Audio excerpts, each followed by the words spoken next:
Yo guys, what's going on? Yorkie here, and today I'm going to be talking about what I think is the best setup to have a realistic career mode on this season's game. Now, we might make a follow-up later down the line with sliders that'll definitely help you even more to make it more realistic, but I need a little bit more time with the game. It's only just come out today, if you didn't know. It's full release on PC, so if you have it on PC, I'm sure you're having a whale of a time with a full release, and then we've got the 10 hours on our consoles. Let's go through the settings that I think are important. Now, number one, turn handball on.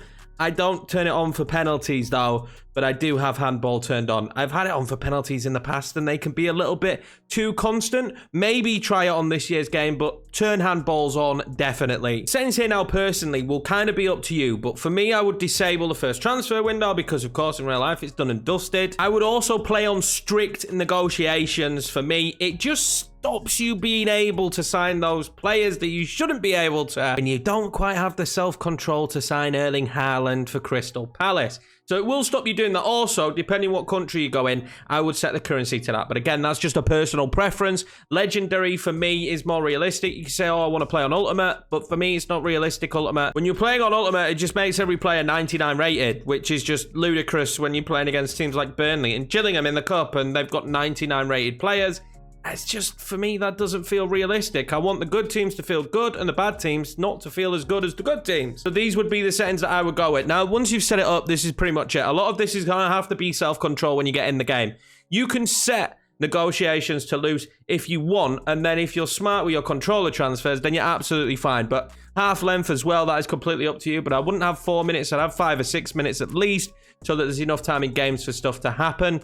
And then once we've advanced forward into the season, we'll take a look at some of the in-season settings that you should be using. Once you're in with your career mode and you can get on to the settings, these are what you want to be looking at straight away. You don't want competitor mode on, but you do want player-based difficulty on. This is a really cool thing that they've added this year, and if you didn't know about it, now you do. Star players on the CPU AI team will have enhanced intelligence. Basically, the better players on the better teams, or just on any team, so say Burnley and Dwight McNeil, or Crystal Palace and Wilfred Zaha, those players will instantly play better for that team. The whole team won't, but those individuals will have better performances, and that is pretty sick. I'm glad that they've added that. Now, for the starting sliders, I've played enough of the game now, I think, to be able to set some initial sliders that potentially you could use.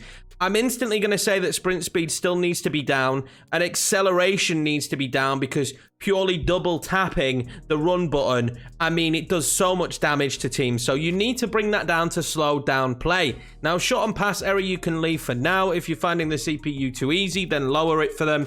It will make them better. That's pretty much simply it. Pass speed you could lower as well. I would go to about 45 at the moment. Now, injuries, don't worry about the CPUs, but you need to put your injuries up.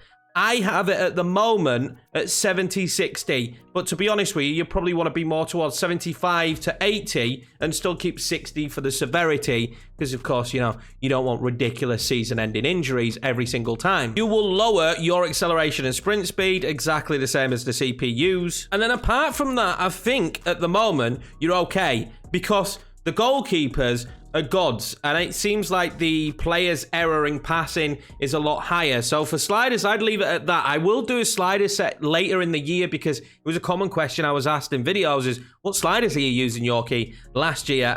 So I'll do one this year, and we'll do a slider set. But that's what I'd have for the sliders. Now, when it comes to career mode, you have to determine how realistic it's going to be, because there's only so many settings that you can set up. So your team has a star rating. Personally, for me, I would use this star rating as a guideline for what star youth staff you can sign. It really does help you not bring in great players. Now, this is a 4.5 star team that we're doing at the moment because we're doing it for a rebuild, but normally you wouldn't have a team that side if you are, for sakes, at Gillingham, and they're, what, 1.5 star? Hire a weaker scout. I don't know if you can get a 1.5. There you go. I'd get that scout if I was Gillingham.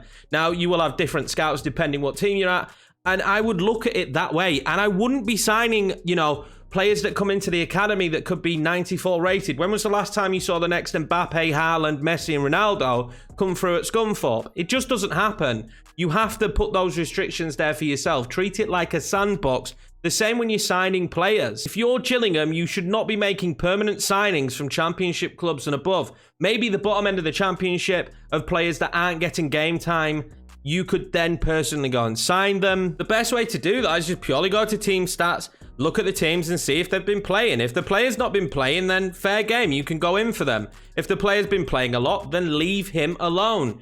You should not have any right signing that player. If you want this to be realistic, you've got to treat the transfers realistically. I know transfers around you probably won't be that realistic, but you can't have any control over that, unfortunately. I would also use free transfers in the loan system if I am in lower league. There's also this situation, we don't know if it's going to be the case this year, where you get given way too much of a budget. I would cap that dependent on how you feel you did that season. We did it with Crystal Palace last year. They gave me 100 million and I only spent 40 because I didn't think that we'd earn 100 million or that the board should be giving me 100 million to spend.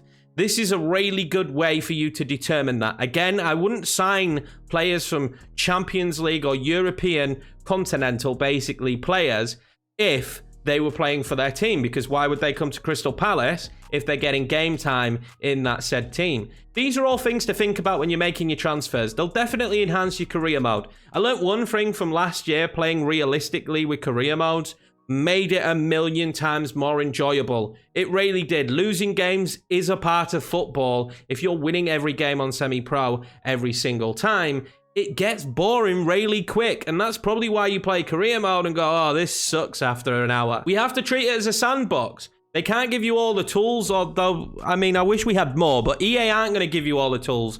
You have to treat it as a sandbox, and that's the way it is, in my opinion, so you have to make those decisions for yourself. I hope these ideas just help you a little bit when you're doing your career modes, and of course, watch along with the career modes we've got on the channel, and you'll see the way that we do it, and maybe those will help you with ideas as well. I like to think that keeping it as realistic as possible is the best way to do it. Don't get me wrong, once you've got your team pushing into Europe, you can start looking at signing more players that would want to join your team because you're in Europe. You don't have to always play as a bad team all the time. If I'd have got Crystal Palace into the Champions League, I'd have signed Champions League quality players. I wouldn't have stuck to signing players at teams that weren't getting football or at teams that were considered worse than our side. It's all about just nudging that progression yourself and getting the most out of career mode that you possibly can. I hope it helped you, boys. Thank you very much for watching. I will see you in the next career mode episode. I'm going to be working on the sliders in the background while we're playing games. I'm probably going to do a PC set and a next gen set because the games feel really different this year, in my opinion. I've played both now, and next gen and PC do feel quite a bit different. I don't know if that'll change once mods come out. When FIFA brings his out, we'll see.